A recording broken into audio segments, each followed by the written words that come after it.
Hello. Hello, how are you? Good. Long time no see. I know, right? We actually got to see each other in Disney this time. I know. It was a good time. It was good. Our betrothed children were Oh yes, that was wonderful. Happily hugging and yeah, and they totally hit it off like immediately. So yeah. I mean, I felt bad a little bit, like, like, oh my gosh, it's been like a year and a half ago. Like when we decided they were getting married, like, oh my gosh, I don't want to have like a fixed marriage for them, but like, I mean, when they hit it off, I was like, this is happening. Right? We should just reserve the grand flirty wedding now. I mean, you really should. It's totally worth it. It really is. They were super cute together. Oh my goodness, I have a cough. There is like there is something going around here in Pittsburgh. Yeah. And I'm gonna blame it on the rain and the weather. I think the like humidity, that's what always like does me. And I feel like I always get something when I go to Florida just from the humidity. And just, we have all the smoke here now, so. Oh yeah. Yeah. It's I don't know. There was a bunch of people. I was like in Walgreens, and there was like a bunch of people that were like, "There's a sinus thing," and I was like, "Whatever, it's hot out. Everybody just go outside." I know but it's like summer. I feel like everybody gets like summer colds. It happens. Yeah. I know. So, how are you? How was your trip? It was. Discuss your trip. Yes, it was very, very good. I feel like I'm glad that we waited because this was our first time back. Since Mark and I went, last time we were there was opening day of Star Wars Day, but then the last time we were there as a family was 2 years ago. So we were there July of 2019. So it felt very normal.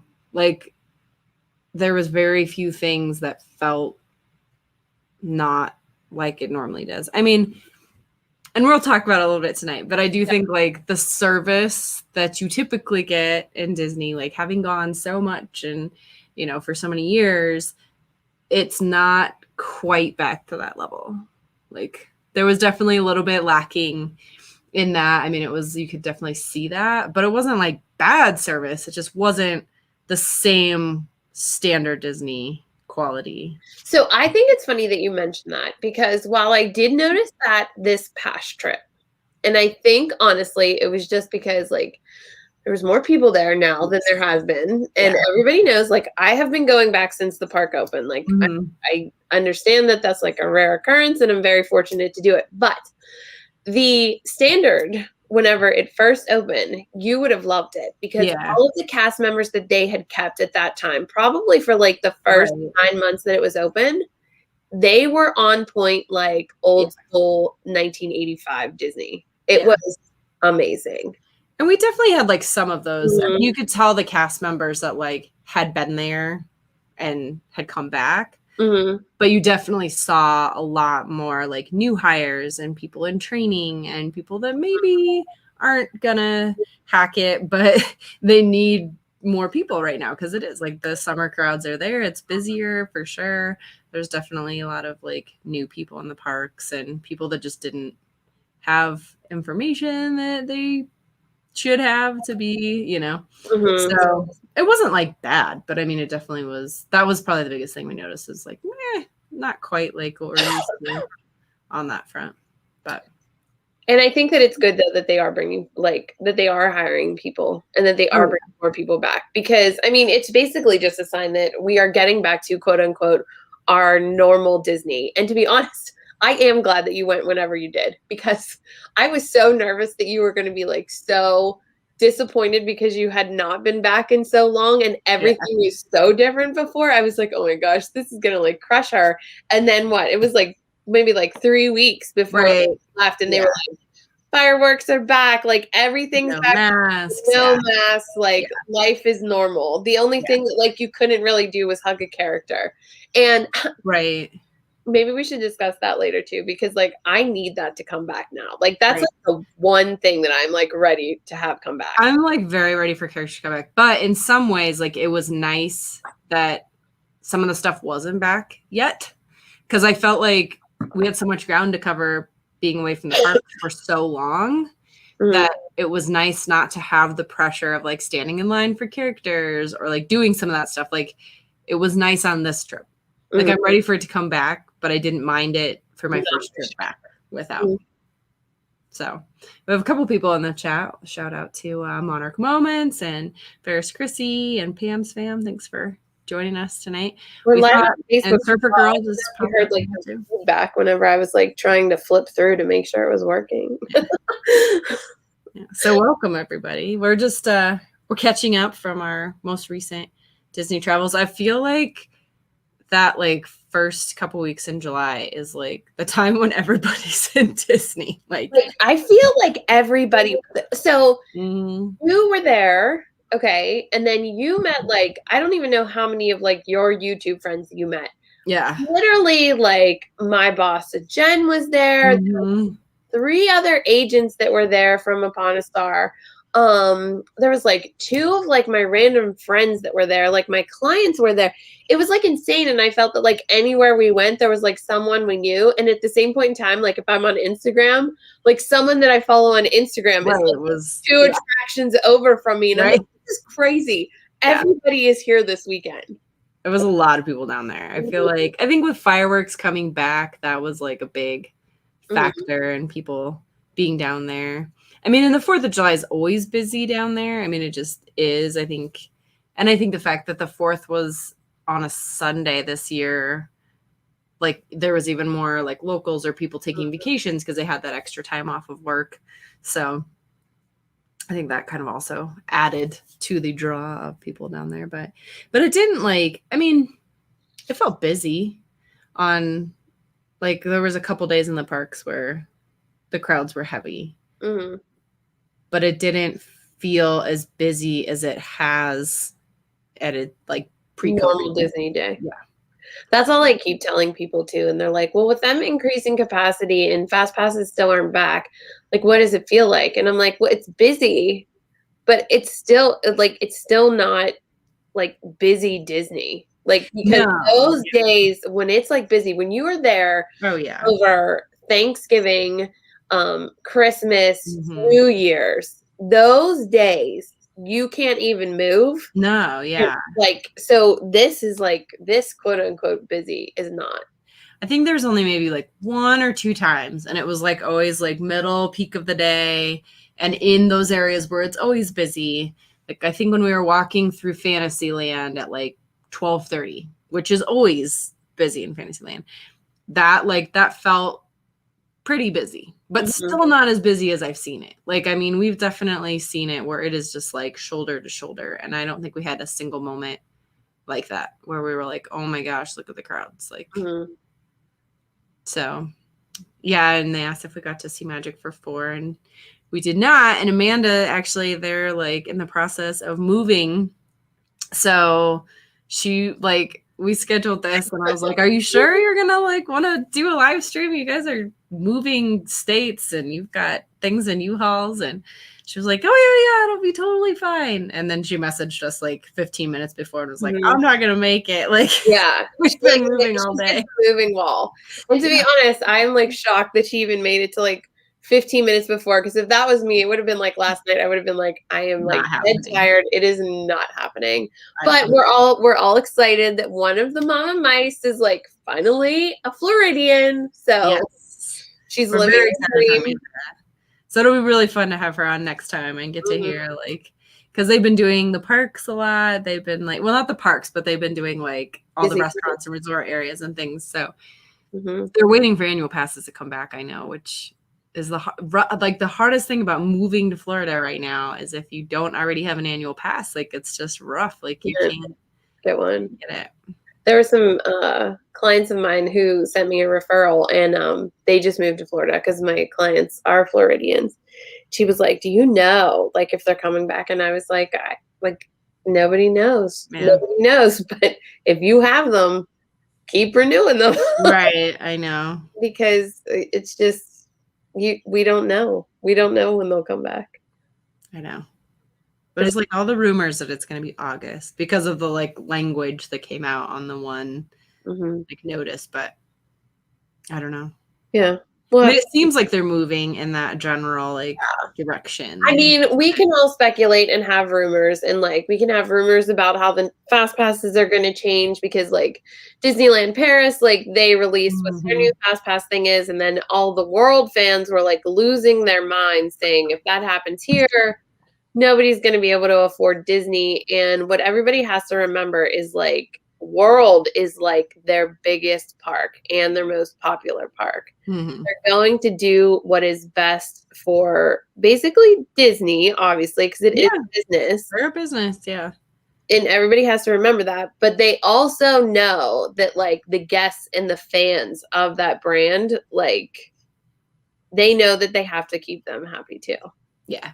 It's a balance for sure. It's a balance. And like everybody can get enraged whenever they announce whatever, but like it's a business. It is a business. But I mean, they also the fans. And I think they are good about like, I mean, this is one thing I always love about Disney is they try things, they push the envelope, but then they also listen. They listen to their customers and they will make adjustments. They'll pivot, they'll change things based on the feedback they're getting. And so if they truly try something and it's just met with like total outrage, you know, they could reel things back. You know, I mean, I think they're gonna watch, they're gonna see, and I mean, like you said, they're a business. They're gonna see. They obviously they want to try and make the most money that they possibly can make, and so they're gonna see what they can do.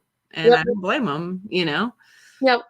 But don't everybody get all flustered about it. It'll be fine. It'll be fine, people. Yeah. Keep that. Everything will be fine. Yeah.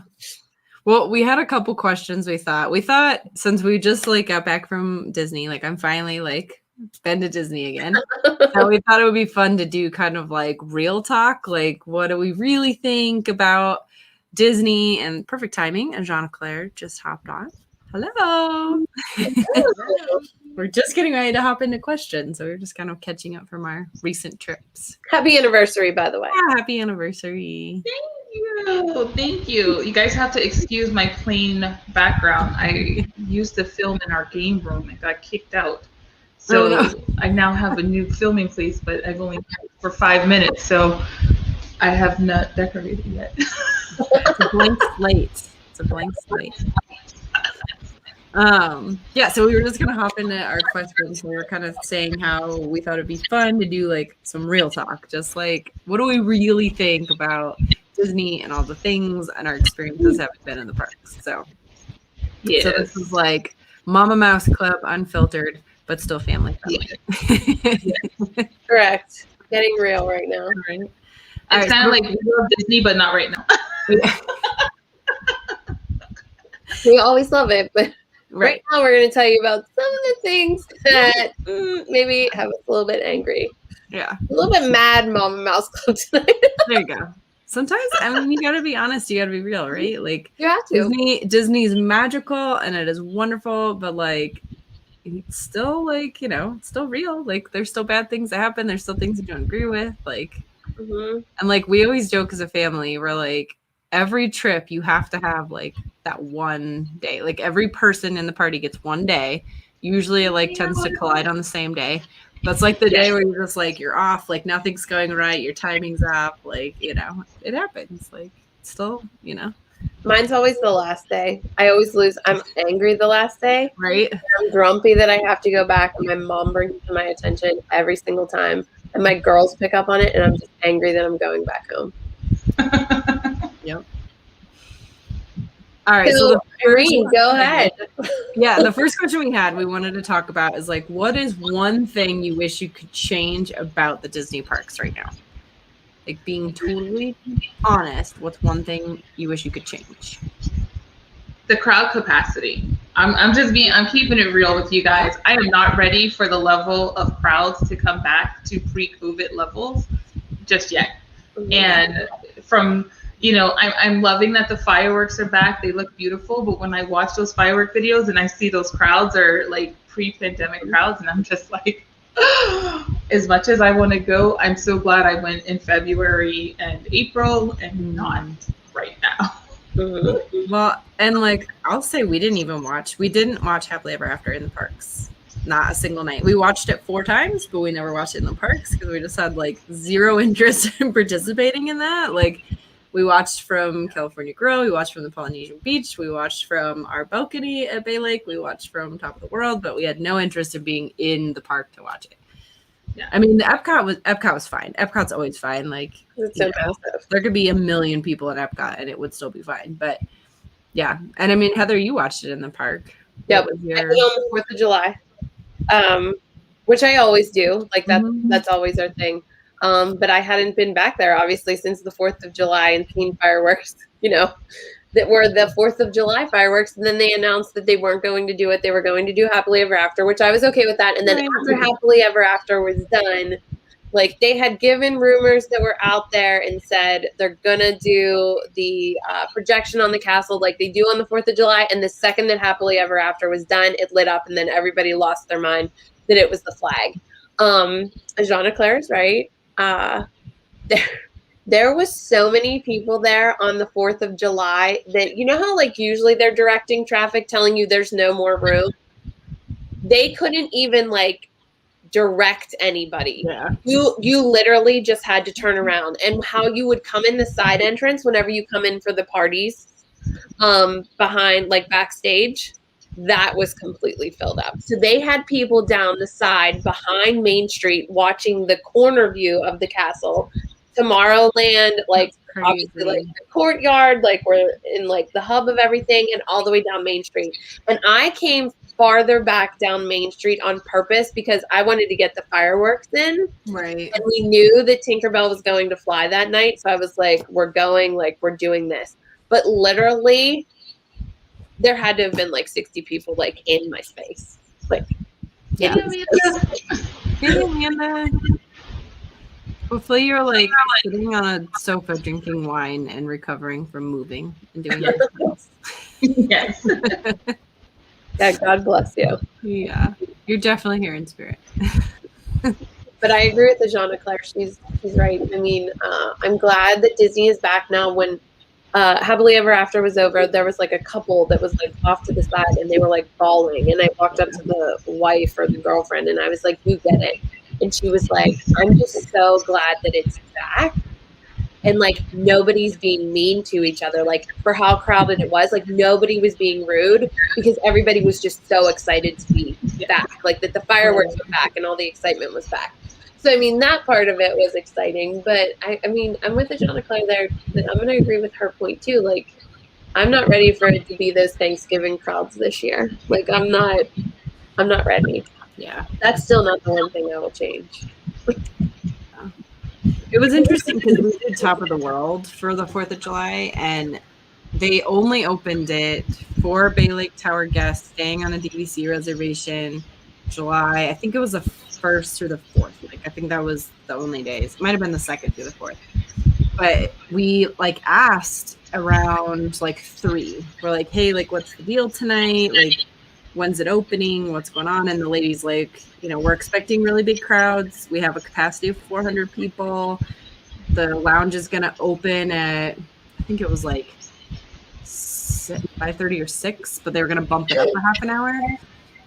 And so we're like, okay, well, like we'll try and get up there early, which we totally didn't because being on time is not something we're gifted in. We're forever like somewhere only 5 minutes late, we're on time. Which is, Mark will argue is me and not him, but I think he's kind of the same. But we got down there, I think like 30 minutes before fireworks, and it was not busy. Like there was plenty of room up there. So I was actually really surprised that wasn't busier. I don't know if more people just like opted to go into the parks because you know they'd been away from fireworks for so long. But I anticipated it was going to be like hit capacity. I'm like, we might not even get up there, but we had no issues. So Well, that's good. Yeah. So that was kind of interesting. So what would you change, Heather? We need to change the park pass reservation system. That when you are on property, you wake up one morning and you decide that you don't want to go to the park that you wanted to go to the next day because like you're 3 days in and you're like, no, tomorrow needs to be the sleep-in day. But oh no, wait, I have Hollywood Studios and I have to get up to try to get on Rise of the Resistance because I can't move my Hollywood Studios to the next day because there's no availability. And if anybody in the chat says, well, go to guest services, I don't want to get up and get dressed and go down to get on a bus to go over to guest services. I wanted to stay in my pajamas till 10 o'clock and then go sit by the pool all day. And me and Irene had this conversation. Park passes should be able to be changed once you are checked in. Once you are checked in, if you decide midway through your trip, there should be someone designated down at that lobby at the concierge desk, especially at the deluxe resorts and the villas, for the price point that people pay to stay there, to say, listen, my kids are exhausted. I'm exhausted. We want tomorrow to be our Epcot quote unquote down day. Can you flip flop our Hollywood Studios? I don't like that I can't change my plans, especially now with the parks being so busy and there's literally no availability. There's none. Yeah. So do we think that the park reservation system is going to just be the thing now? Because the parks were busy before and we didn't have park reservations. You know, it was just coming to the park. And other than like New Year's, Christmas, and like the really, really big holidays, the parks didn't hit capacity. And Magic Kingdom would be the only park that would really hit capacity at that point.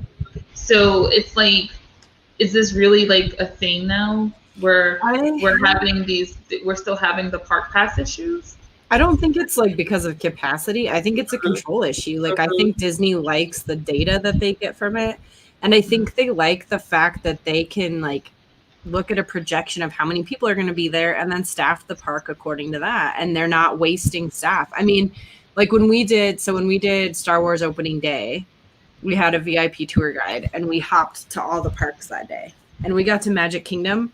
There was no one in the park. I mean, there was like 10 people in all of Magic Kingdom and it was fully staffed because they were anticipating there's going to be lots of people here. Like it's going to be a normal park day. And I think that what they like is that now they know exactly how many people. And then I don't even think it's a capacity thing anymore. Like they play with the numbers. They're constantly releasing more, but it gives them so much power to be like, oh, there's a lot of interest here. Like, let's cut off capacity for Epcot because we're not getting requests for that. It's been sitting at this many open spots for this long. And let's give more to Hollywood Studios and flex people over there. I mean, I think that they like having that level of control. They like it. I mean, it's no different. I mean, I don't want to mess up the magic because mute this if you don't want to hear it mess up the magic. But it's no different than all of a sudden the rides. That ride that like had like a 95-minute wait time, like all of a sudden only has like a 20-minute wait time because they were watching how many people were there and then they decided to set out like 6 more boats to get those people moving faster. And they'll change it on the app and then everybody like runs to the one that's 20 minutes. Right. Like, I mean, they crowd control in the parks and now they're crowd controlling in advance. The problem is that everybody is still paying full price to go to those parks. Right. And they don't have the flexibility to like change their mind. And if you don't have fast passes, which is the same price that we paid before, and you put those away, like, can we please? And it's fine that we have to plan in advance. I get it. But once you check in, it's no different than like if your kid stays out in the sun too much, you don't want that to be your Animal Kingdom day.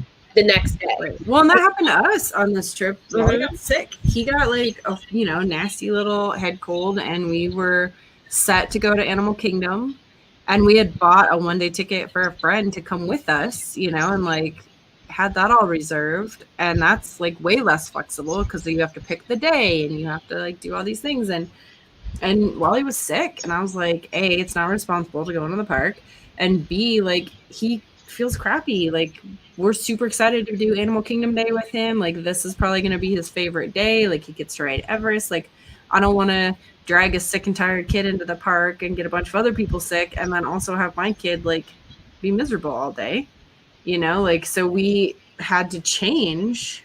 But in order to do that, we had to wake up at 7 o'clock in the morning, we went down to, we were staying at Animal Kingdom Lodge Jumbo House at Deluxe Resort, like went down to guest services and they were like, no, we can't do anything. Sorry. Like I don't know what you're going to do because you're out the ticket. Like we can't change the ticket. We can't change the day. We can't change the park. We can't move your reservations, like nothing. And whole time to get through to the Disney World staff online were 3 and 4 hours that entire week. Yeah. I mean, we had that experience with dining. Like we tried to call and I was like, forget it. It's like, call this number if you're going to be late. And I'm like, that's hilarious. So I'll talk to somebody in 4 hours. But I mean, Mark literally had to get in the car, drive to Animal Kingdom Park, stand in the wrong line because the person told them, yes, you need to be in the ticket line. He explained the whole situation. They're like, absolutely, you need to be in the ticket line. So they waited for half an hour in the ticket line. They got up there and said, oh, no, we can't help you. You have to go to guest services. So then he had to go to the guest services line, and he had to drive there. He had to park. He had to walk from his car. He had to stand in a 30-minute line. He had to stand in another 15-minute line. Finally, like 2.5 hours later, we had it all changed and it was like no problem at guest services. They're like, oh yeah, not a problem. I was able to go online, change our passes, and then they were able to switch the one ticket, not a problem. But that was a lot. Like that was 3 hours out of our day. That's a lot. It's a lot of when you're at a deluxe resort.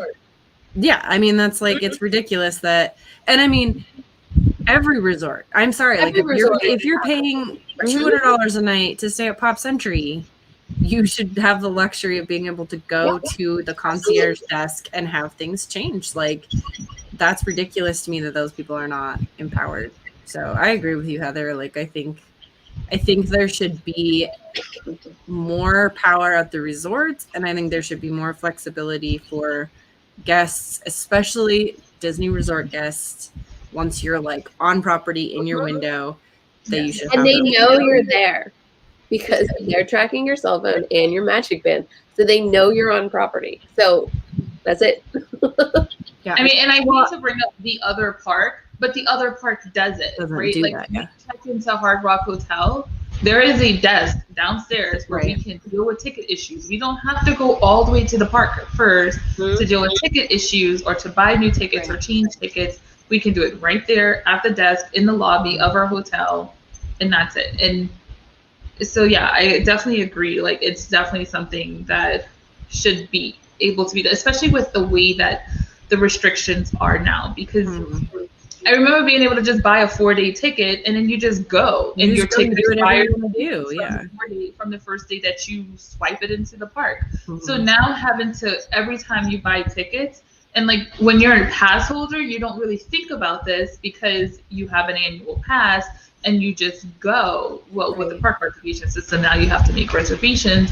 But when we went the last time, my stepson was with us and he didn't have an annual pass. Right. So trying to coordinate his ticket, and then his ticket was separate from ours, even though we were all on the same planning schedule, because he had tickets and not an annual pass, trying to make sure we could get park reservations at the same time.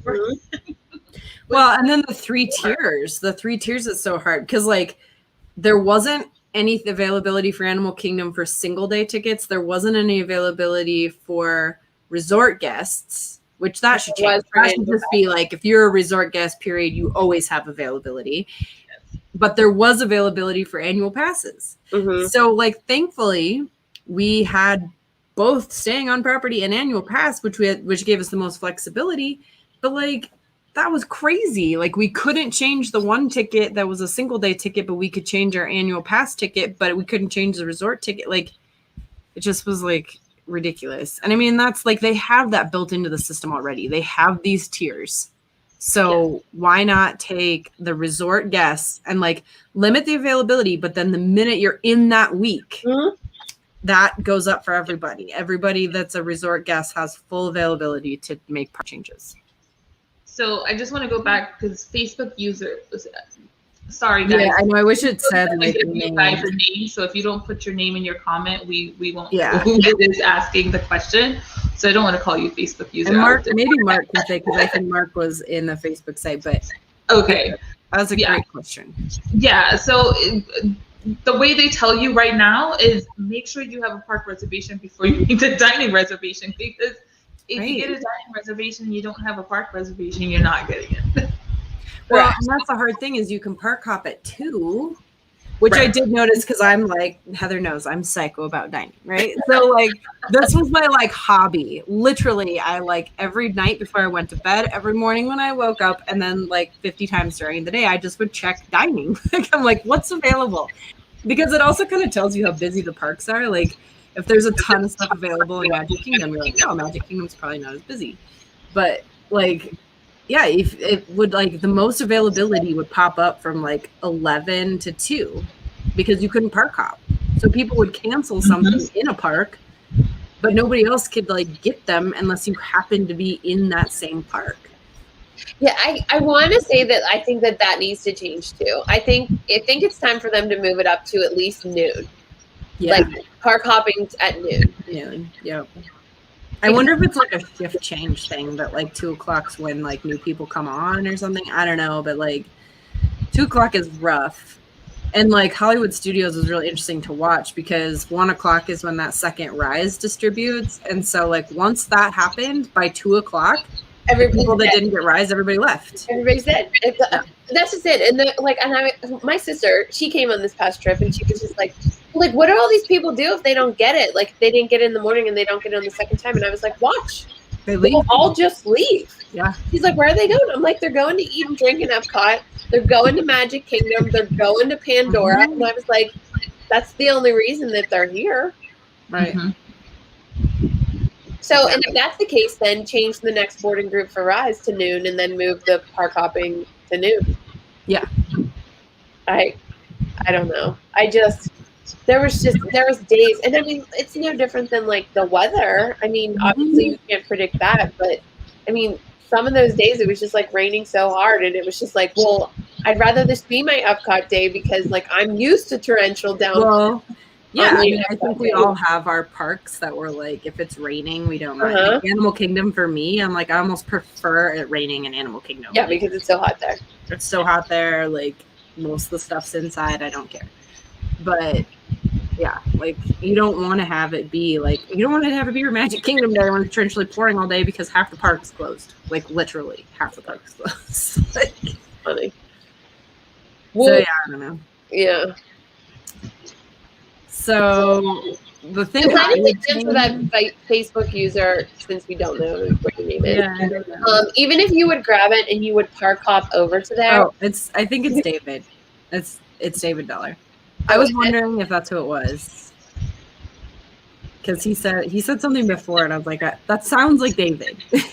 Oh. He said magical chicks doing magical magic. I'm like, that's David. That's David. I can't even see it on my phone. Shout out to the Main Street Electrical Podcast. Woo woo! Yes. We have to do a Mama Mouse Club invasion on a podcast episode where David would lose his mind with all of our opinions. He would lose his mind. Well, so here's my thing I would change. Like, I do not love the Skyliner. Like, this was my... Oh my God, you hate Vengeance of the Trip. Your hate word is like... freaking hate the Skyliner. Here's my biff with the Skyliner. It's fine. It's a beautiful mode of transportation. Like, if you literally have no timeline, you don't care what time you're getting somewhere, like, it's fine. It's fine. It's not, I'm not going to say I love it, but it's fine. It's like cool scenery, whatever. But if you are trying to get anywhere on any kind of a timeline, it is the most unreliable form of transportation. And the frustrating thing is if you're staying at a Skyliner resort, like they don't run as many buses because why would they? Like they've got Skyliner, so they're going to cut back on buses. If the Skyliner goes down, they have to like, it takes time to pivot and get buses like running. And the communication is horrible. That is my biggest biff with it. Like you don't know.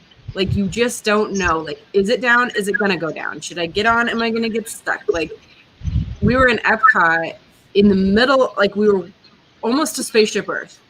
And we had dining reservations back at Riviera for dinner. And we're like, what do? We're at the front of the park. do we like, and it was, the skies were dark, there was lightning. We're like, do we walk all the way to the back of the park, hope the Skyliner's running, or do we go to a bus knowing that it's probably going to take twice the amount of time, especially if the Skyliner is still running? Who knows how long it's going to be before a bus goes to Riviera? Right. Like, or like, what do we do? Like, and there's no like notification, there's no like information on like what's happening or when it might go down. Like, just was so frustrating. Like, we just were like, so like, we got burned by the Skyliner way too many times in this group, like way too many times. So I do feel that it was down a lot, but they had to take extra precautions with it because of Elsa being there. I get it. Yeah, and I know you were like so angry about it. Like, we have the mountains, we have chairlifts, we have gondolas. Like, we get it. Like, it was the first thing we said to each other when they built that thing. We're like, the entire month of June, July, August, and September, that thing's going to be down 50 times a day. Like, that's all it does. Is it's and it's not like it's lightning within thunderstorms. Is it like 12 miles or something like that? Like, oh yeah, anything like that, it'll go down. So I will say that in the summer, yes, expect it to be down more because of the storms.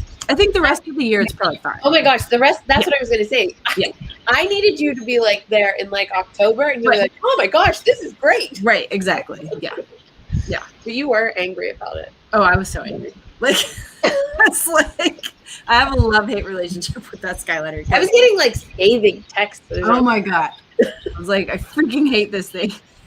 Like, kept sending me texts about how much he hated it. Oh my gosh. I was so crabby about Yes, go in the fall. Fall and winter, you will love the Skyliner. I think when we go in December, like, it'll be totally fine. Yeah. But this trip was just like, it was like the bane of my existence. Yeah. And then we did like, so, because we were at Riviera, but we had tried to go over to Epcot on the Skyliner, but it was down. So we ended up driving over. So that night, Wally's like, I want to ride the Skyliner back. And I was like, okay, mommy will wait in line with you. We'll do the Skyliner. Mark, like, dropped us at International Gateway, walked to the front of the park, to the parking lot, to the end of the row in a parking lot. Got in the car, got the stroller in the car because I sent the stroller with him. I'm like, the Skyliner, like, it's going to be great. We'll be on it in 5 minutes. We're like going to beat him back to the hotel room in no time. He literally walked all the way, loaded the car, drove to Riviera, parked the car, walked up to the room, took the stroller to the room, came back down, walked to the Skyliner, and was there before we had even, like, gotten off. And that line is hot and miserable. There is like no airflow. We stood in line for like a half an hour with a very tired child who I stupidly was like, he doesn't need a stroller. This will be great. Yeah. So I'm just telling you, like, that's the biggest thing I would choose. Okay, so when you go in the winter, you will love it. So usually they have those big fans, and Jean Claire can probably confirm. They usually have these big fans as it's coming around that is like circulating the air. But I did notice that they were not on. It was miserable. I think because they were like because they knew that they were gonna have to like shut it down because it was like here comes like weather. Storm. Yeah. Oh my God. Yeah. I went in February and April of this year, and I'm telling you, like, my experience will never be the same again. You know, we had never had to wait at the Skyliner. Ever. Never. Oh, ever. It was a walk on at because we took the Skyliner, we took I forgot how we got there. I think we took the bus over to Art of Animation, and we had lunch at Art of Animation, and we walked around, we did the gift shop, and then we got on the Skyliner, took that to Epcot, and then we took the Skyliner back to someplace else. Yeah, and we never had to wait ever from the park or from the resort. Everybody loves the Skyliner. They're like, it's so great. You're gonna love it. Wally's gonna love the Skyliner. And the whole time I was like, I hate the Skyliner. This is the worst thing that ever built. What's funny, Jean Claire, is I'm there at different parks than her the same day, and like we're just walking up, getting on, and she's like shooting text messages. I'm like, Heather, the Skyliner's horrible. And I'm like, we're fine. It was ridiculous. Like, go watch our live stream where we were trying to leave Hollywood Studios and get to our reservation at Tipanidu. It was ridiculous. I can laugh now, right? Because it's over. Yeah. It's funny now. Oh my It god, mattered that night for it sure. was like literally ridiculous. I'm like, Yeah. okay, Yeah. that's what like sealed the deal for me. Like, I hate the Skyliner. And that's your favorite place to eat. Oh my gosh, it was like our favorite restaurant, but we did make it the next day. Like, it was fine. They charged us the $30. They refunded us. It was fine. Whatever. But Okay. it was a whole thing. They made it right. They just didn't have the Skyliner ready. All right, there's my rant on Skyliner. Okay. I know David Dollar's like gonna send me like hate mail now because He is a fan of all the value resorts and the Sky. Like, that man, he literally is Disney on a dollar. Like, he knows how to work the system. Sorry, David. I'm hoping December changes my feelings towards the Skyliner. So funny. All right, so the next question we had was, what is the best part and the worst part about visiting the parks right now? I think the best part for me is seeing all the magic back. Yeah.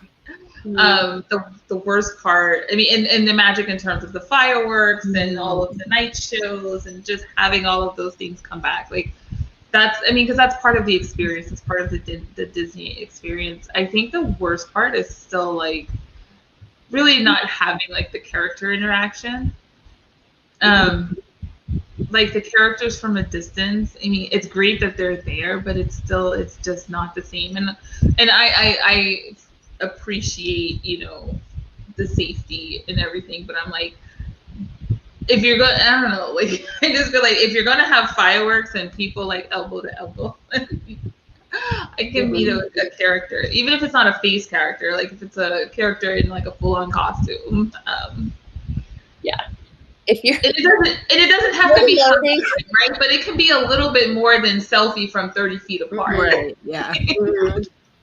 If you're loading the monorails and the buses to capacity, let a kid hug Mickey. There's a lot of double standards there right now. There's a lot of things that you're like, why is that closed or not running? Right. But this is. Like, why is this a thing and that not a thing? Yeah. Yep. There's a lot of that right now. Like the drum in Pandora was like closed off. And I'm like, see, the play places are open, but an outdoor drum that gets rained on. Green poo, the white screen. I'm like, we can touch the honey wall, but we can't touch the like outdoor drum that literally has been being rained on all day. Like, there's things like that where you're like, I don't understand. Like, I just don't get it. Yep. But I agree. Like, seeing the magic come back is, I mean, and I think like for us too, like being away for so long, just like being back there, seeing the magic, like that's definitely like one of the best things right now. Being in the Disney bubble. I agree. My best thing that is about being right now, I happily ever after, it will get me every time. Yeah. 7 days a week until I go home. It always never fails. The words, the emotion, the fact that that show is back. I mean, it is the best thing ever that it is back. And the worst thing that is going on right now is that there are not fast passes because some of those people I just don't want to stand in line with. And I just need them to have a fast pass because all they do is whine about why don't you have a fast pass. And I just feel that if you would just give them 3 of them a day, we could just like stop all the anger in the standby line. Yeah. Because some of those people, they're just like so angry. And I'm just like, there's nothing you can do. You can keep complaining. It's not going to do anything. Right. Well, I mean, that's the thing, like, when people complain about things that they know about, right? Like, that's the thing that like drives me, I think, crazy. It's not like you thought you were getting a fast pass and you got here and they weren't here. Right. Like, Yeah. knowing there were no fast passes. So why are we still? That's like, you know, we went to the Caribbean one time and a friend that was with us was like complaining about how hot it was. I'm like, girl, did you not know we were in Dominican Republic? Like, it's hot. Why are we complaining about something that you already knew was going to be the case? Right. Exactly. I'm going to agree with that, Jean Claire, because whenever we were in the Frozen sing-along, they were like, you know, before they used to have those little stickers on there and they would like separate the parties. All the stickers are gone, obviously, and they're like, move all the way down, like take up all the available space. But don't touch the drum in Pandora. Yes, but don't touch the drum in Pandora. So we go to sit down in the sing along, and like literally, my littlest, she sits down to the lady that's like, the next seat over, and they're filling the rows because once the rows are all filled, that's it. You're seeing the next show. Yeah. And the lady like turns to like her husband and goes, "Well, I guess they're not social distancing in here either. Give me a mask. I have to put on a mask." And I was like, you knew this when you were coming to Disney. If this was an issue for you, don't come. Right. Like, don't put your mask on because you already know, like, if you feel better putting a mask on. Yeah, and if like, that's my thing. Like, I'm like, everybody has their own tolerance level. Mm-hmm. So, when I say things like I'm not ready, that's because I'm not ready. It's not to say anybody else shouldn't go and shouldn't do it. Like, I wouldn't feel comfortable in that situation. Plus, quite frankly, I've gotten so used to going to places where there is room in between the parties that it's hard for me to go back, even if I'm comfortable, because now I just got used to like having my own space and I don't like it. Well, I mean, it's why we didn't do the fireworks in the park. Like, I knew that was going to be the situation, and I didn't feel comfortable with it, and so we didn't do it. I didn't go and complain. I didn't go and feel unsafe. I didn't go and gripe about like. I knew, I'm like, you know what? There's gonna be a lot of people there because there's always a lot of people there for fireworks, and especially for the 4th. Like, it's just not. I'm not gonna deal with it. I'm not gonna subject myself to it and then have a bad experience and be disappointed, like I did with the Skyliner. Yeah. Okay. Never be We have got to like make her winter trip, like make her fall in love with the Skyliner. I promise. It's like so efficient when it's not her. Oh, gosh. It is. Yeah, that lady, like, she was complaining, and I was like, listen, like, and you knew when you were coming into the show, like, well, don't do it. And she did put on her mask, and then she was fine. But I was like, they're telling you, like, no empty seats. Like, move all the way down. So, sorry, lady. Like, well, and you can walk out the other side when they say that. Be like, oh, okay. Well, I am not comfortable being here. Then I'm gonna leave. Like, But yeah. But I mean, like we did the math, and it's like when you look at the wait times. Why does I do not hate joy. I just need to find joy on Skyliner. Listen. Go watch our live stream, David. You will understand my agony. Yes, efficient from October to May. Oh my God. The summer months, not so much. It really is. So. I'm gonna make you fall in love with it on your winter trip. You're gonna love it. I hope it like totally changes my perspective. I mean, like, again, we knew like going into it, we're like, it's gonna go down, but I just want better communication. That's all I want. Like, give me like something in the app that tells me it's down, so I can make a decision. I will say that all of the jokes from all the cast members in all of the parks about like, you know where to find Elsa? Like, she's in Miami right now. Like, just like randomly, is she over in Norway? Like, no, she's coming off like through the Gulf. Like, in any of the parks. Has anybody seen Elsa? We'll check your local weather station. I mean, the cast members in all 4 parks were using that to like. It was hilarious. Yeah. When they named the hurricane Elsa, like, oh, this is going to be like the running joke of the trip for sure. Yep. Wally was definitely like, Elsa, what are you doing, Elsa? Like every time he'd feel like a raindrop, he's like, it's Elsa. It was awesome. Aww. I think the thing that I love the most about the parks right now is just like, I mean, I actually kind of really like some of the changes that are in place, and like the fact that they're trying to like maintain things that are efficient and kind of like be mindful of that. Like, I don't mind some of the things that are in place. I think that they're really trying to monitor, especially now that people are coming back and the crowds are coming up. I think they're really trying to like look at the data and figure out like what works, what do we need, what do we not need. So, I mean, I do kind of love that this gave Disney some more like flexibility to like try some different things and try and like, put things in place that are like helping create more efficient systems. Like we did the math and we're like, okay, when you look at the wait times on rides, it's an average. Like instead of some people having a fast pass and being able to go through more quickly, and I will argue that even fast passes, you're still waiting in line for 15, 20 minutes. Like you're not just walking right on some of the rides, but big rides, you're still waiting. Like you're still going to stand in a wait and it's going to take time to get on the ride. But when you average it out, it's like, well, you know, like there's equity in this right now. Like everybody is like, has the same access in the park, right? Like, and you can really look at it and be like, 45 minutes, that's not so bad.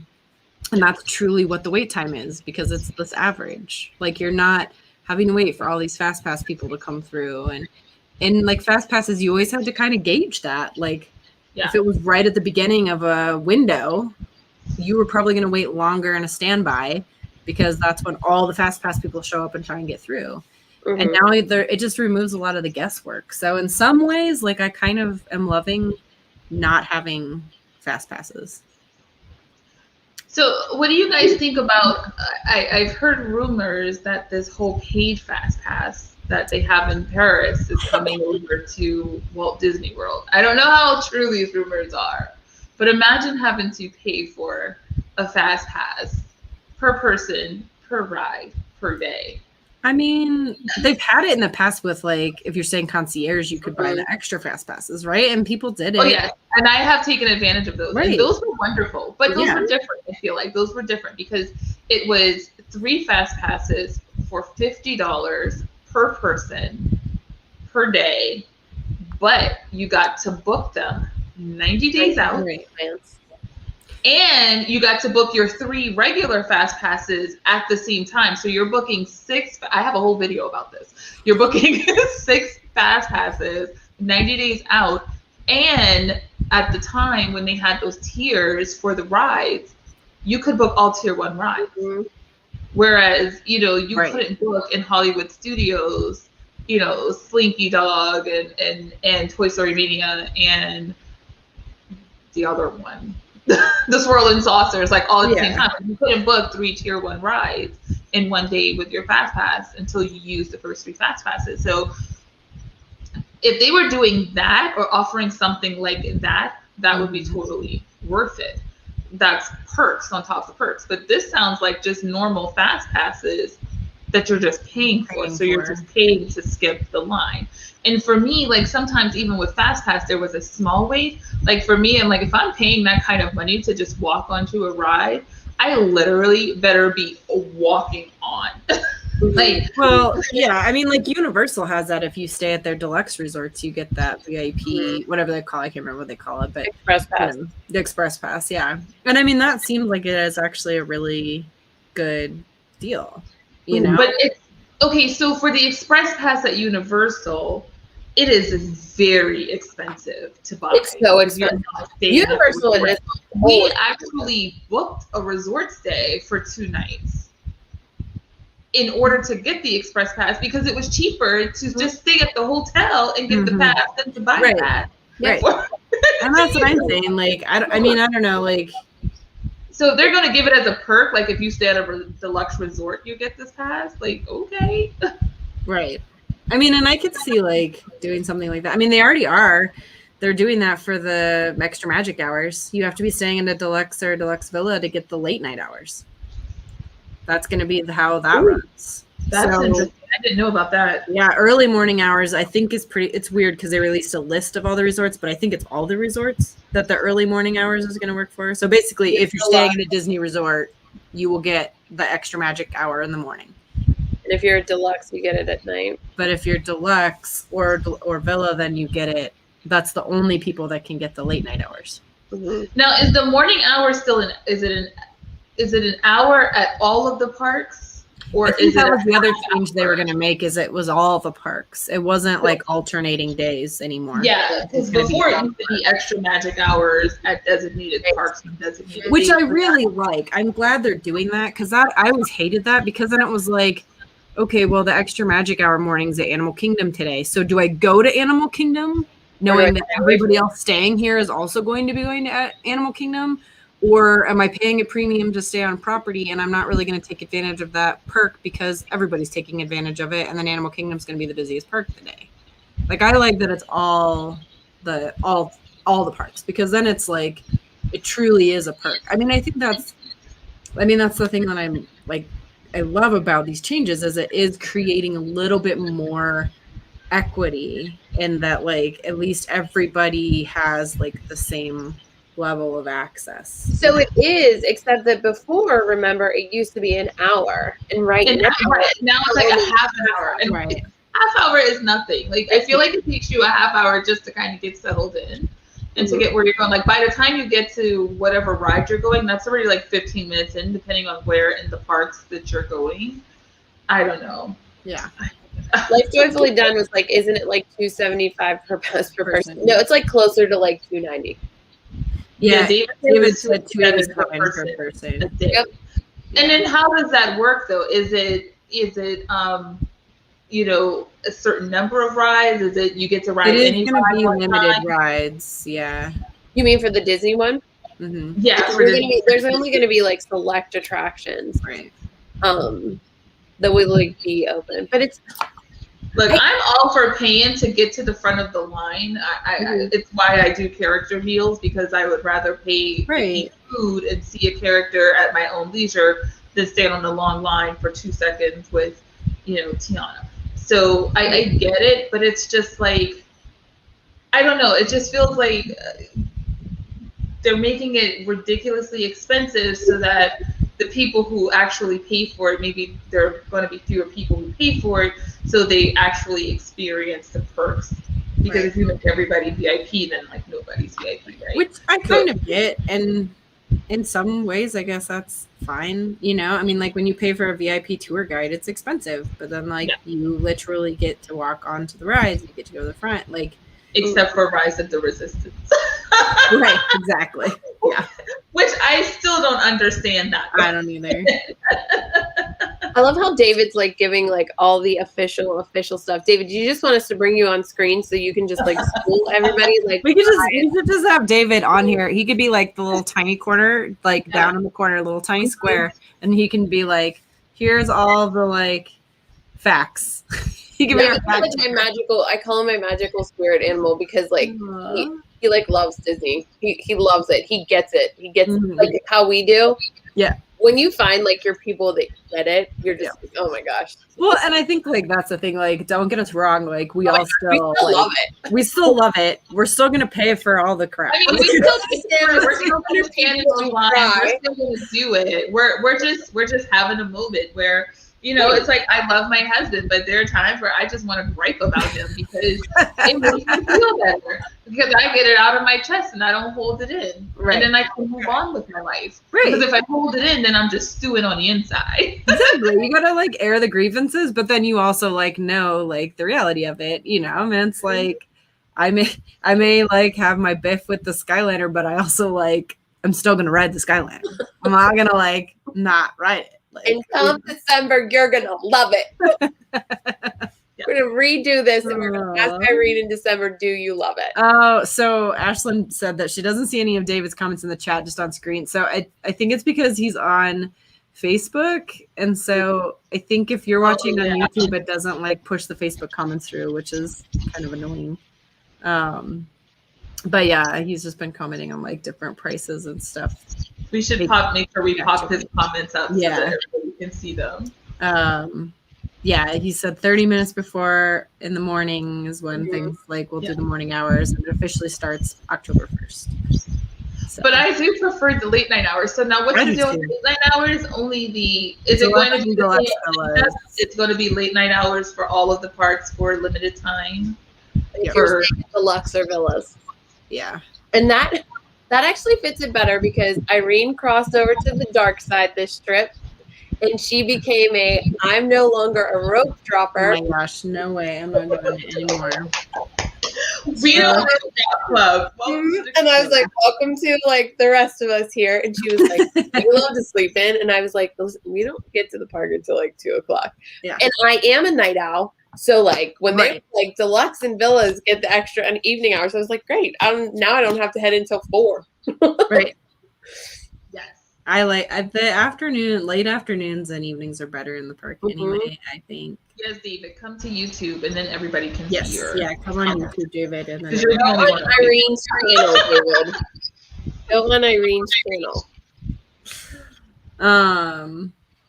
Okay, well, I guess we could like talk about this real quick because we've kind of already talked about it. Like, what are your honest feelings about the cost of visiting Disney parks right now? I mean, I'm not like the cost. The cost of the park itself is it's what I expect it to be. It just goes up and up and up and up and every year. The cost of like this whole Boo Bash thing, I'm just like I'm over it. I think it's unnecessarily. I feel like it's unnecessarily expensive for what it is. Like I'm of the mindset that I will pay for something. Right. If what I'm getting in return is worth it. And from what I'm hearing, it doesn't sound like it's worth it.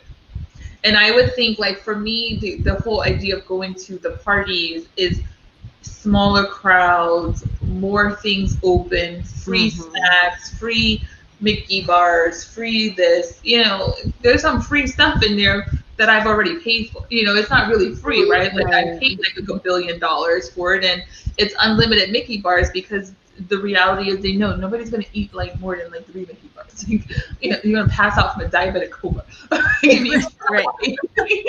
Well, so realistically, they already know. Like even with Make It Unlimited, you know, there's only so much room people are gonna have, and they're gonna do it. So I don't know, like. I just want them to bring annual passes back because I let mine expire and now I'm dying. No. No, we were just talking about that in the beginning of it. We had to make a call, and it was just our passes expired in May. Our next trip isn't until October. Yeah. And it just, you know, and then we would have to renew again in May, and it just didn't make any sense. So, you know, if they don't bring, I'm sitting on my fingers hoping that they bring in passes back in August. Right. If we do not bring passes back, we'll probably still go to Florida, but we're not going to go to the parks because I'm not going back to a park. Because like I said, when we took my son, we had to pay for a 3-day ticket. And that was literally half the cost of an annual pass. Like I will never buy park tickets ever again. Yeah. Yeah, it's hard once you cross over and you have annual pass. Like I was telling Heather the other night, like having DVC, like it spoiled me. Like I look at the price to stay. I was like, Heather, I want to do 2 nights at Port Orleans, and I'm like, I'm not paying $350 a night to stay at a moderate resort. Like, exactly. I'm like, I can do the math on what I paid for DVC, and I'm staying at deluxe resorts, and it's like a fraction of that cost. So, exactly. I mean, it is hard, but I mean, I think the one thing is. There's a trade-off. Like we've done the DVC Moonlight Magic parties. They were free. Yes. I mean, you know, we're paying for our, you know, timeshare and whatever, but they really were free. I mean, they really were a perk. Like, and that was like, they gave you a meal. They gave you all you wanted to eat, Mickey ice cream bars and all the things. But I think like the trade-off is, the bottom line for Disney is like they were making money hand over fist because the parks were packed. They were cramming people. They were shoving people into those parks, you know, and they could do free things like that because there was a lot of people in the parks.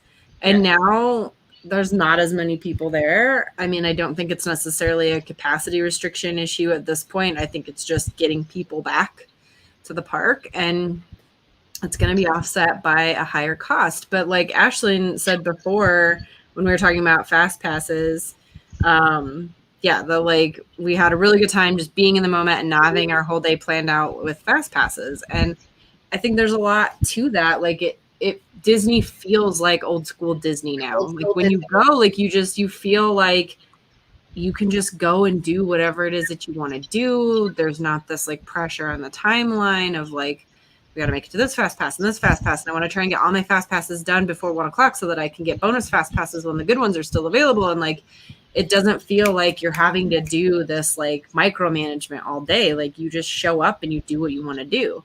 Besides not being able to like change your park reservations, it feels very fluid, you know? Right. And so I think that there's a cost that comes with that. I mean, Disney has to charge more for things. They have to kind of make that up other places because they don't have as many people, but it's going to be really interesting to see. I mean, I think that once they start to get their capacities up and more people are coming, I don't think we're going to see prices go down, but I think we're going to see more things added to the experience, you know, that I hope so. don't cost them money, you know, it like some sort of a fast pass system coming back, like more things at these after hours parties, like, you know, I think we'll start to see little pieces of that trickling in, but they're not going to, I mean, prices are never going to go down. Like the prices that are park tickets right now, party tickets, like that is what it is. It's nenever going to go back. And everybody has to remember there's not been a ticket increase in a while. COVID hit. Yeah. So that's why I tell people all the time, I'm like, listen, book now and like lock in your ticket prices. Because while you can get a discount, like whenever it's closer, like even if you're booking until 2022, like, you know, call your agent, call whomever and book your tickets with your package, because that's locking you into the prices that are now. Exactly. Yeah. And I'm just saying that the 50th anniversary is coming and Disney has no problem selling so like October, November, December. They have no problem. Yeah. Because everybody wants to go because they want to see what's new and what's coming. Yeah. And David has a good point. He said if something hasn't come back, it just means Bob Chapek hasn't figured out the price point yet. And I think there's a lot of validity to that, though. I mean, it's like, like he's a businessman. He is like looking to see like what is the most money I can get for this thing, you know, and they're looking at all their data and they're trying to figure that out. And that is what he does. That is what he does. He is not in touch with magic. No. Well, and I mean, like Disney's a company, and we've seen this. We've seen cycles. They go through these cycles where it's like they go through a bottom line business cycle, then, you know, they go through a like all about the magic and experience cycle. Then they go back to business. I mean, and that's pretty typical for any business, you know, and it's what keeps it healthy and thriving and able to do what it's doing. And there will be another magic season for sure. There will be another chapter of Disney in which they're doing very well and people are thriving at the parks and all the magical things will be the priority. But right now, they're just seeing they got to get as much money as they can out of it, you know? I do have a question for you ladies, though. Like, I mean, I know we're like at an hour, but are you guys loving that there's like so much new available merch that keeps coming out? Yes and no. I mean, Jean Eclair is the queen. I want to go to your house to see how many bags you actually own. Like, it is mind-blowing to me. I swear every single time, like, my Instagram pops up, it's like you with more bags. And I'm like, oh my gosh, how many bags? Like, if Disney says this one's coming out, I'm like, I bet you Jean Eclair's already on, like, the pre-sale list. So that's why I got kicked out of my game room, and I now have, like, a new space because I have walls now. So I have these walls. Oh. I have these walls, and they're all empty, and that's where all of they're my bags soon to be full of bags. They're soon to be full of bags.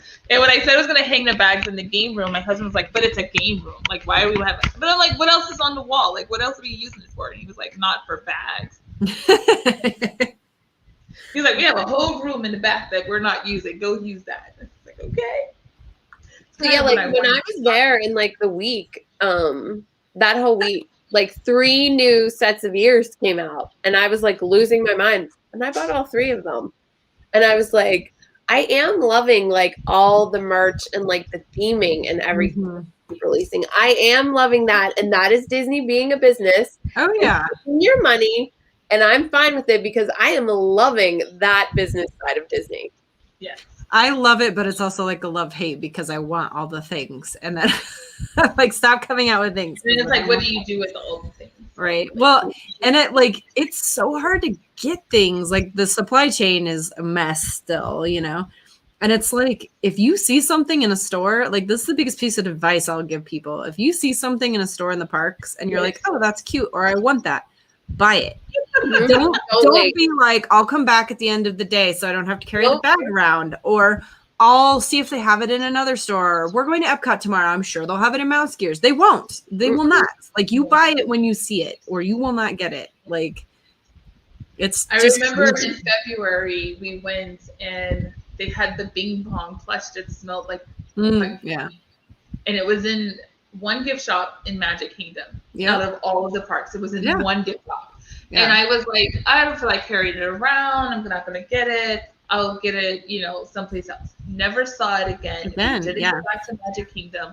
Got to the airport. They had every single plush that we had seen throughout the parks except that one. So we went back in April, and the first place I went was to that gift shop. I was like, they had like a couple left, and that was it. But yeah, you have to get it if you want it. It's crazy. Like, I found the annual pass holder ears, but I feel like I got super lucky because they literally were restocking them at Mouse Gears on the day we were in Epcot. They weren't anywhere else. Like, they didn't have them in any other stores. That's where I got mine from too, Mouse Gears. Yeah. It's just like total luck of the draw. And like those stupid Mickey hand soaps. I wanted one of those so bad. I looked like everywhere. And then like the day after we left, they were like, here's 5 million of them at World of Disney. And like, that kills me too. It's always like World of Disney. And it's like, I'm in the parks. I don't want to have to go to Disney Springs. Like, I should have the benefit of being in the parks, and it should be in the parks before it's in World of Disney downtown and Disney Springs, because there's a little bit of exclusivity to that you have to have a park pass. You have to be committed to going to the parks. Like, people go to Disney Springs, they buy 500 of them and then they sell them online, and anybody can go there. Like, there's no investment you have to make to go to Disney Springs. Like, that drives me crazy. I would change that. And they used to have the really good, they used to have the app. You could go on the app and you could look up any item, any size, and it would tell you where it was at on property. And they don't have that anymore.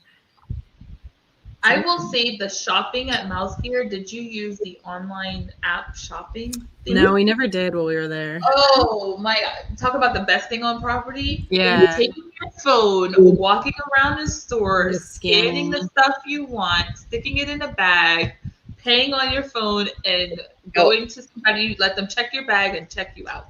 Best thing ever. It's awesome. Yeah. Not standing on a line, just basically paying as I go. And you can apply your pass holder discounts and everything. Like, I'm like, okay, that's the worst thing. That is my worst thing. And this is not even a COVID related thing. Why the heck can't Disney figure out a way to let us put our pass discount in the dang on food? You know what I'm talking about. But what is the thing? That, and if you find the same thing in the park that's on Shop Disney, like, why? Do you remember when they used to have the Shop Disney Parks app? And that, if you got through the app, you would get your pass holder discount there. But they won't let you do it on Shop Disney. Then they did away with the app, and now it's like, oh, well, I'm not paying full price for it. I'll wait till. But I'm talking about the mobile ordering. That's what I'm talking about. The food thing. Mobile. Mobile ordering for food. Now, it does work, though. We had a couple mobile orders we did that it applied our annual pass holder discount. Did it? I never got my pass holder discount. Like, that drives me crazy because the food is so inconsistent there. Like, some places take it, some places don't. Like, when we ate at Tipanidu, we had a 4:00 reservation. We asked, do you take the annual pass holder discount? She's like, let me go check. She went in the back. She came back out. She's like, we do until 4:00. So they take it on lunch reservations, not on dinner. That's crazy. That drives me crazy. I'm like, either take the discount or don't. And if one restaurant takes it, every Disney-owned restaurant can take. I get it when it's not a Disney-owned restaurant. That's fine. Yeah. But if it is a Disney-owned and operated facility, restaurant, whatever, like, they should just take the discount the same as they do everywhere else. But I also think, like, the places, like, before mobile ordering was like a convenience thing, right? Like, you could mobile order or you could just go up to the window.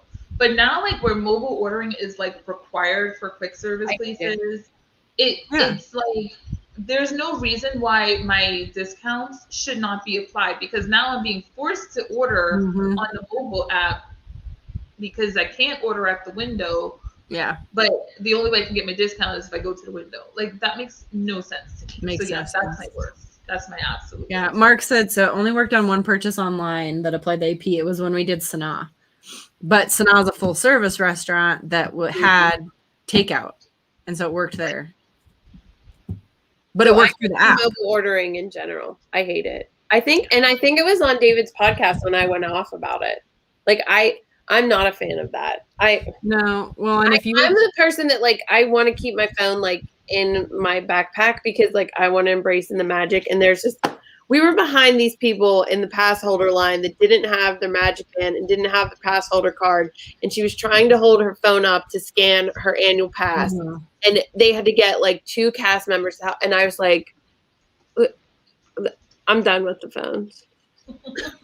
Well, and like I will say for us having food allergies, it's not good. No, like in oh my gosh, what's the quick service at Riviera? What is it called? Are you talking about the Piazza thing? Yeah, the quick service that they have there. We had to go in. We couldn't even do an allergy order through the app. It took 45 minutes to get our food. 45 minutes at a quick service restaurant. Whereas if they just had the option for you to go up and order, it would have been done. So while we were there, I meant to mention that to you, Irene. I forget what day you checked out. Starting on Wednesday, Wilderness Lodge rolled out that you didn't have to use mobile order, that you could walk in and you could do the grab and go. Yeah. And they were like doing the trial. And the first night it was a disaster. But the second night, they had it down pat, and they had like a section that was doing the mobile orders, and people were coming in and doing the grab and go and ordering at the counter and everything again. And it felt like old school Disney. And I'm like, I said to the lady, I was like, I hate mobile order. Like this is totally me. The only thing I like about mobile order, and I think that they could do this just in a more efficient way, is that like the seating. Like I like that it's like you have to place an order of food before you can like get a table, you know? Although I did bypass that one that we were in Mexico. Like I was like, watch me. I've had a long day. I'm walking in there. I'm getting a seat. She rode the Skyliner that day, so she was hungry. Oh, David said it's Primo Piatto. Yeah. David, what I do like, I like the concept that like you have to be like eating here, have food before you can get a seat. And so like some way to guarantee that when I'm hot and I'm tired and I'm doing a quick service meal, I still have a place to sit down and I don't have to stand there for an hour and give people dirty looks so that they get up from their seat. Like if they could help with that part of it, that would be great. Like that's the one thing I'd love to see like maintained, because they guard the door. Like your time is limited to 30 minutes during peak hours. Like when you go to get on a treadmill at the gym and they tell you like you can only be on the thing for like 30 minutes when we're busy. So if there are people waiting for a table, then you need to leave. If you don't have one French fry and a dollop of ketchup on your plate, you gotta go. Okay. Right. I mean, and they were like policing that at Satuli. Like they were at the door and like you couldn't come in unless it was like, here's my order. You know, and I'm like, to some extent, I'm okay with that. But can we figure out how to still protect that, but not have to like not be forced to use mobile order? Like, you know, I don't know.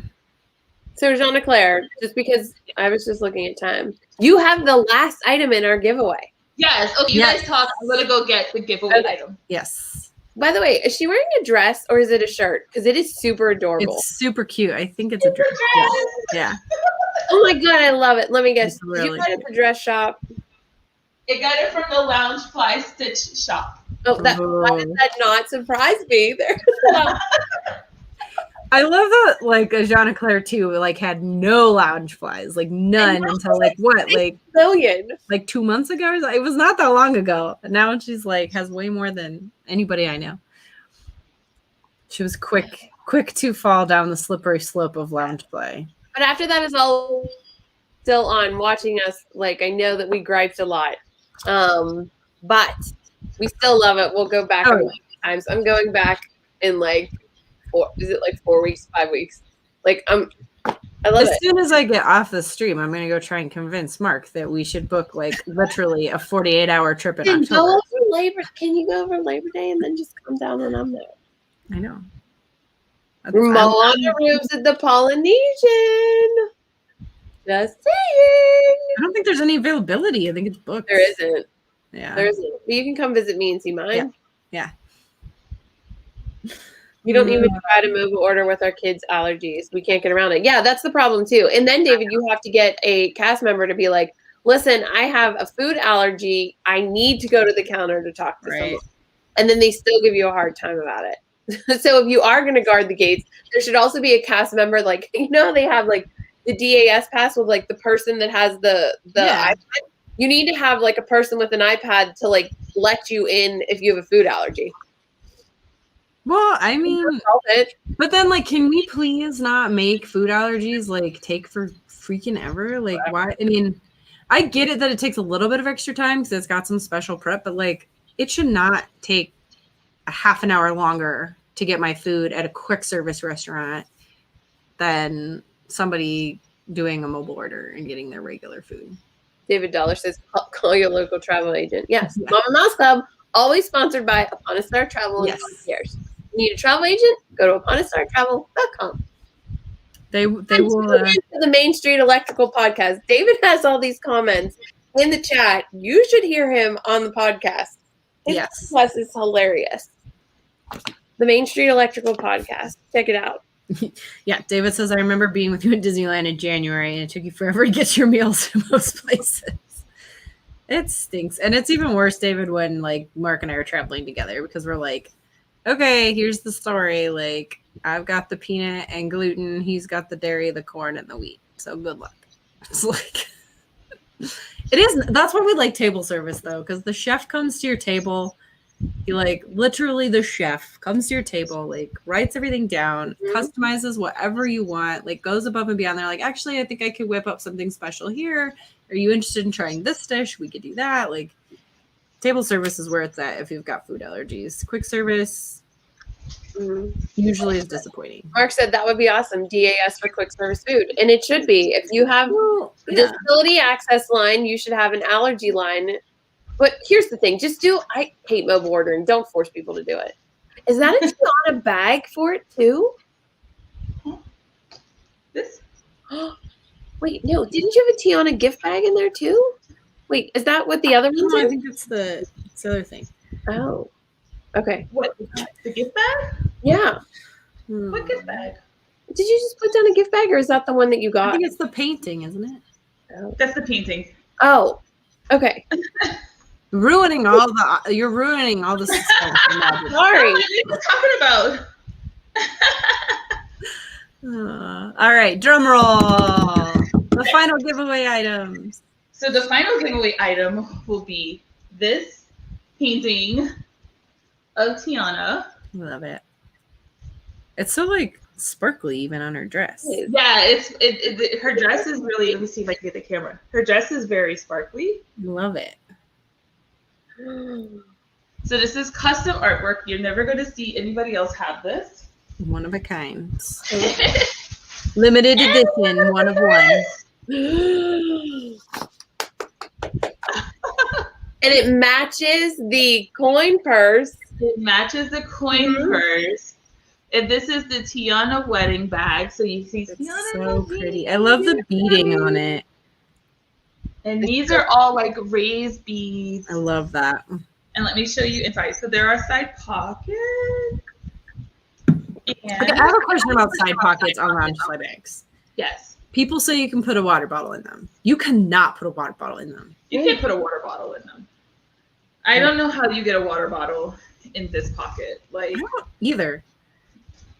You know what? I'm going to try it. I have a water bottle. So let's do this demonstration. Like, Can you put a water bottle in a lounge Mom Club. Can you fit a water bottle in? This is breaking news, you guys. This is cutting edge stuff right here. This is why you come to the mall.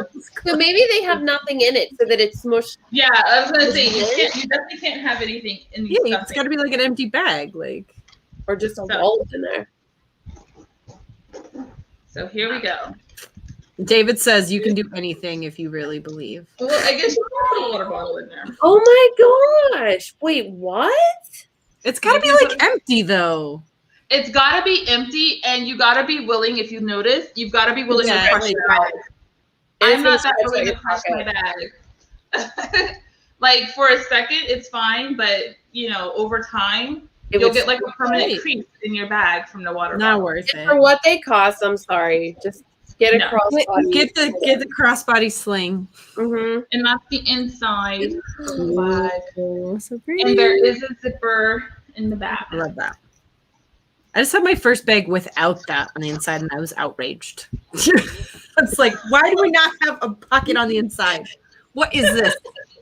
First it was the skyliner, now it's the pocket.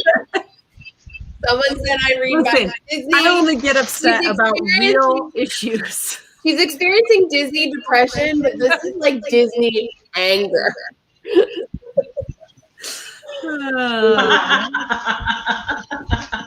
Oh my goodness. That bag is gorgeous. It's like the perfect last item for our giveaway. This bag is very pretty. Yes. And then if you have commented on any of the lives, yes. Then in 2 weeks we are live on Jeanna Claire's channel, and we are going to announce the winner. Yes. So you have to have been at a live, participated, or if you couldn't make it in live time, go back and comment on the video. Comment. So and you have to be subscribed to all 4 channels. Oh my God, David Dollar just said, "Don't give Irene a Skyliner bag and ask her to mobile order water to fit in it." David, you're gonna win. You're gonna win that bag. You're just gonna put water on both pockets. And you're gonna ride the Skyliner with it all day. Just rub it in my face. Wait, I think I have. Hold on, let me grab my. Yep, I do. There you go. Well, Wally has one. He got one. I let him get one, but that was under false pretense because the first time we wrote it, we just did a Skyliner night and we went and dined. We watched the fireworks from Epcot. It was lovely. And then it just all went downhill from there. Real quick, before we're done, Pavolinos, are you obsessed with breakfast? The breakfast there is the best. Obsessed. So good. Obsessed. So good. We did breakfast and dinner on the same day. Mm-hmm. Dinner was a disappointment. I mean, it wasn't bad, but I think when we compared it to breakfast was so much better. Breakfast, hands down. Yeah. Dare I say it? Because I didn't want to go back to Tusker House because our animal kingdom day fell on Callista's birthday, and I didn't want to go back to Tusker House and not be able to fully experience it because it was her birthday. Yeah. I like it more than Tusker right now. Yeah. And Tusker House is my favorite breakfast on property. We were supposed to do Tusker and we canceled because I was like, we have too many dining rooms. And I'm worried that because they're not giving all those fabulous offerings, and I get it, don't bring the buffet back. That's fine, family style. But I need all those options, and I need those donut holes. And those are not on the new Tusker House breakfast, and I'm going to be crushed. And I didn't want to disappoint myself, but Topolino's Topolino's is so good. Mark got the steak for breakfast, and then he got the steak for dinner. The steak for dinner was smaller, and it was $10 more.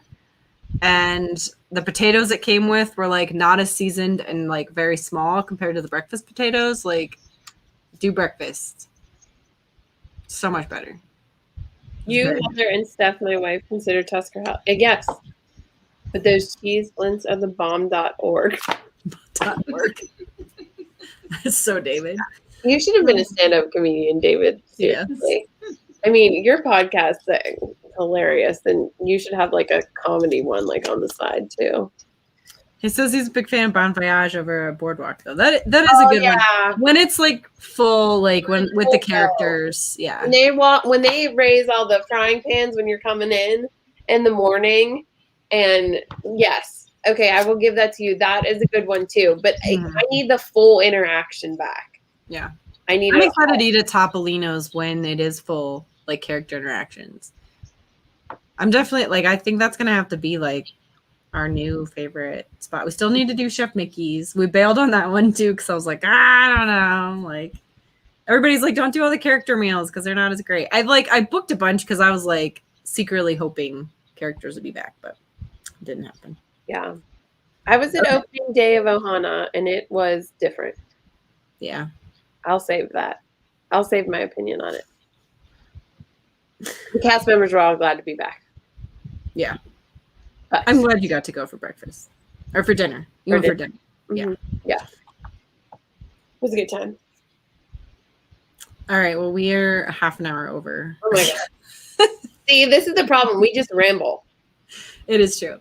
Mm-hmm. It is true. But we had a very rambly topic for the evening. Yeah. So 2 weeks we'll be back on Ajana Claire's channel over at Zoëlle's World, and we will be announcing the giveaway winner. So make sure you're there. Make sure you have commented or leave a comment on the video if you're watching after the fact. See, Disney Magical Disney Pals, you just got in right at the very end. Now you're entered in the giveaway again. And I will be going live tonight at 10:30 to announce the secret giveaway winner from my channel. Oh. So it's a secret, not secret giveaway, right? Like it was a giveaway where it was open to everybody who watched the video, but it was a way for me to determine who's actually watching my videos till the end. Oh, yeah. You would only know about it if you watched it till the end. There you go. That's the trick. Yes. Yeah. So 10:30, I'll be going live. Yeah, Mark says what's coming up on our channel. So tonight, Ajana Claire, you're going live. Anything else you want to share about what's coming up on your channel? More Loungefly content. I'm doing a series right now of Loungefly small shops. And basically, I'm really kind of getting into the nitty gritty of how these small shops work and how they operate. So if you're buying from a particular small shop, what their policies are, because they vary from shop to shop, like what their rewards programs are, like so you can determine like if you're shopping for Loungefly bags, where do you buy them other than in the parks or on loungefly.com or at Box Lunch or Hot Topic, because there are like so many other options where you get benefits from shopping. You're my go-to expert on all things Loungefly. Literally. So and I need that dress you're wearing. So tell me what small shop can hook me up. This is from loungefly.com. It was on sale for $37.50 plus 30% off. So keep a lookout for when Loungefly does like their % off deals, because they have like some good deals and they give you the discount on top of the sale prices. Oh, fabulous. Yes. You should have a shopping Mama Mouse Club one day. And then I'm finally working on editing park vlogs, so those will be coming. And we just have like more unboxings coming up. Yeah, that's it. Awesome. Heather, what about you? I'm going to have my review of Ohana. The girls have another episode of Quack Chat coming up. I will tell you people that I will get to my park vlogs, but we all know until I hire someone to do them for me, like they just all sit in an abyss because I hate editing. But yeah, actually, so funny story. We are going to post one where we get on a ride and all of a sudden the skies open up and we have no idea that it's happening. And it's just, it's all on film. So that one's pretty funny because Kylie starts screaming, "Mommy, what's going on?" And we can't see. And I'm holding the camera the whole time and forgot that I was. So that one's pretty good. So we'll do that.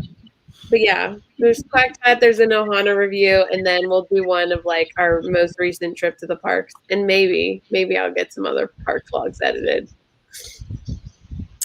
We've got all the park vlogs edited. I finally got our last pre-Disney vlog up for Memorial Day weekend. So I'm caught up. So now for the next however many weeks, it'll be all the Disney vlogs. We've got a packing vlog coming out soon.